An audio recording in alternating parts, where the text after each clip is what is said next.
the writer-director for Joe's part. Congratulations. I also want to congratulate you guys on the Filmmakers Award for Outstanding Horror Short.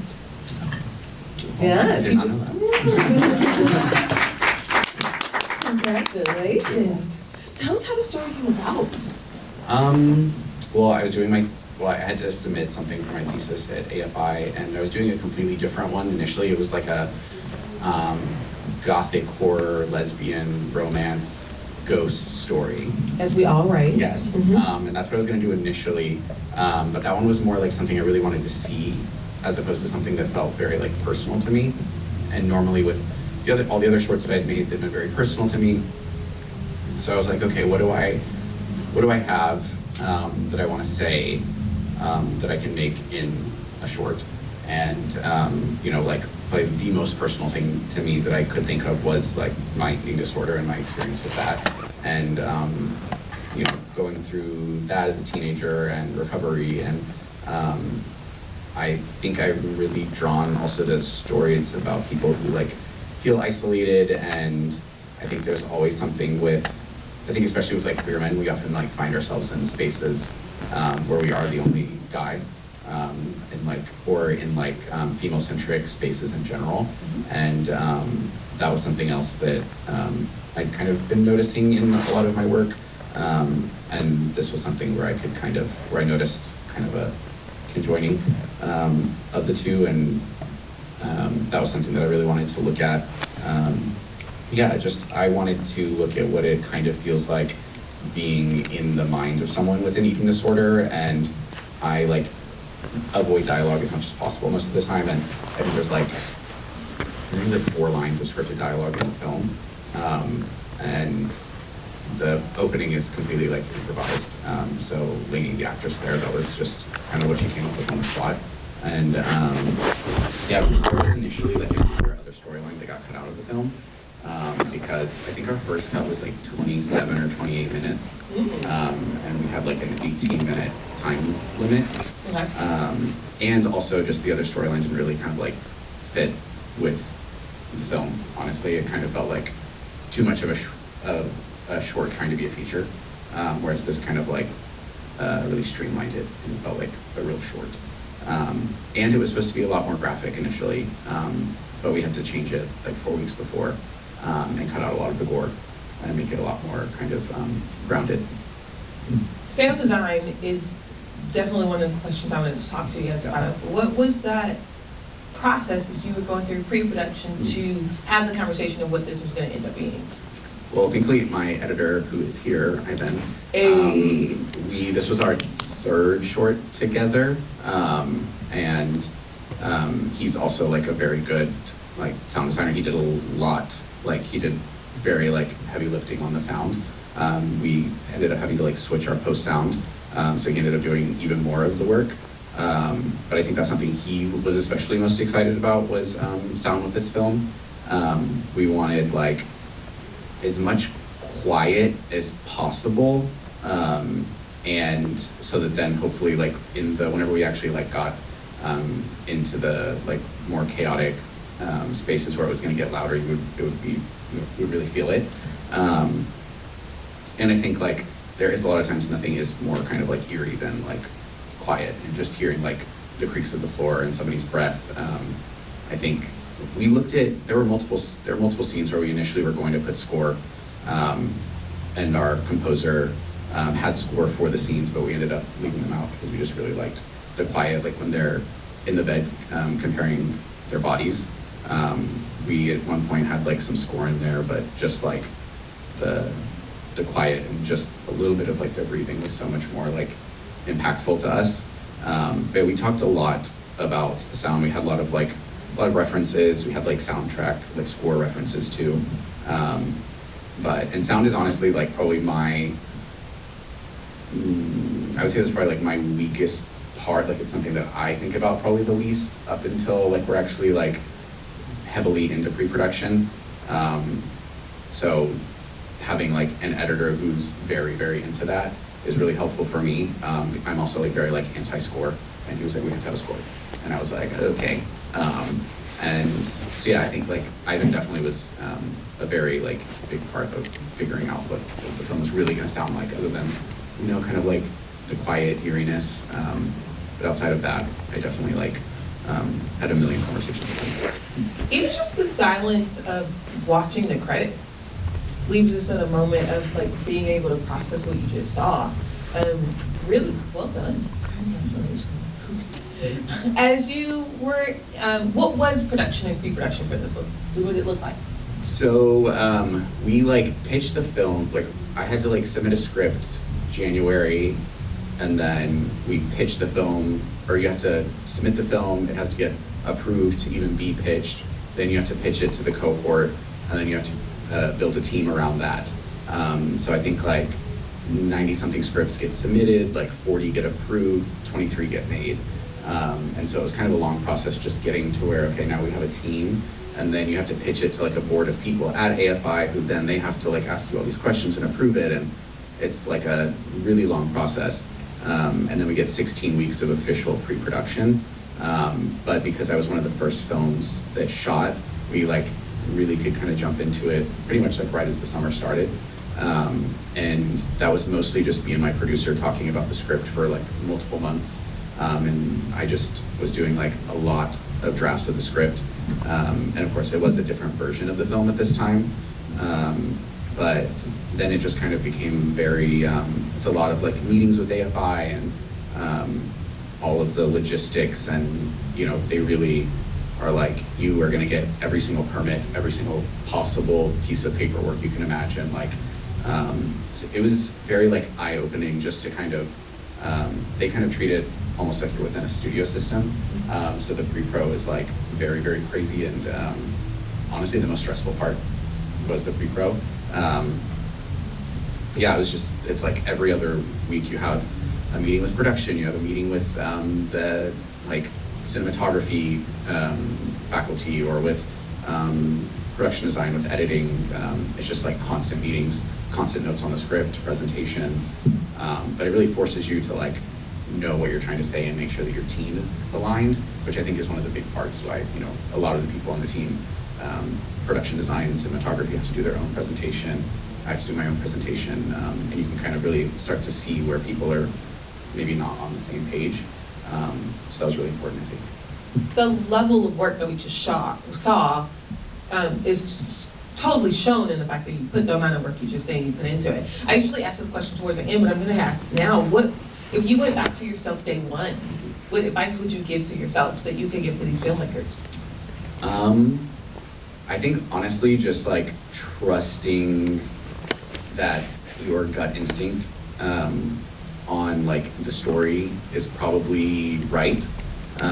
You know, there was the fact that we ended up, you know, we essentially wasted an entire day of shooting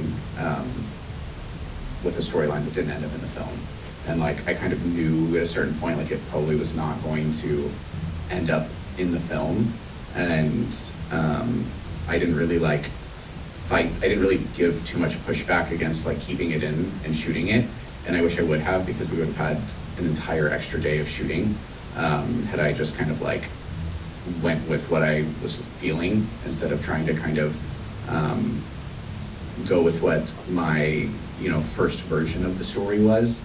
Because I think if you just try to like hold on to whatever that first version of it was, and you know, and I had an actor who was my friend who was playing that character that got cut out, and so I kind of like felt bad, like I've had this person like rehearsing, and like I wrote this part for them, and then to just like, but it would have also been better to just cut it before we shot it, and then having to cut this character entirely out of the film. So yeah, I just wish that like I would have just stuck with what I was feeling, instead of kind of like ending up jumping through all these hoops and ultimately like wasting an entire day and thousands of dollars on something that didn't end up getting used. What was casting like? He is exceptional, and to take us on this journey, which essentially a almost mute character, and have us be able to walk through this. Well, how did you find him? So Tyler, that was actually our 5th short together. I have made 6 shorts, and 5 of them have been with him. So I wrote it. Job security. Yeah. So I wrote it for him. I wrote it for both of the actors. I wrote it for them. So I had already worked with Tyler on, we did all of my AFI shorts together, and then we did a in between short, and then we did thesis. And David, the other actor, we did my last AFI cycle, and then a short with the two of them together, and then thesis. So they'd had 3 films together, and the previous one to this, they were playing a not couple but sort of couple in a more traditional romantic drama. So they were very well acquainted with each other. They're very good friends, and we were all just very close. So yeah, so casting was pretty much just me writing it for them. And he also is he likes, to just, how do we get this across as much without having to talk about it and say it. And we have very similar taste, and he's an actor who, he also he knows cameras very well, and he's very aware of what lens and what that means for him, and what he's doing, and he's thinking about the edit, and if I do this, we're probably gonna cut here and this, and so he's thinking about so many of those things as well. I have to sometimes be you don't have to worry about them, it's okay. But so yeah, so working with him and with David was really great. We talked a lot about it. I'm not really huge on rehearsing. I like talking about everything, making sure we're on the same page, and especially with the way that we shot this film, it was a lot of kind of following him around a bit more, and just kind of finding it on the day. Because yeah, we talk a lot. We didn't really, also because there's not really words. It's more blocking and just talking. But yeah, so really just tracking the journey of kind of where their relationship is throughout the film, and kind of trying to make sure that his kind of need for this guy to approve of him in some way is, just knowing that that's kind of what his goal is, and tracking where we are within that was a little bit of the difficulty, because we even, also the edit is not in the order that it's written. We also changed it. We also kind of flip scenes in the edit as well. So tracking that then in the edit was then a whole other thing. Wish we had an editor down here. I'd love to hear that conversation. Yeah, it was very interesting, because we cut so much of, an entire storyline.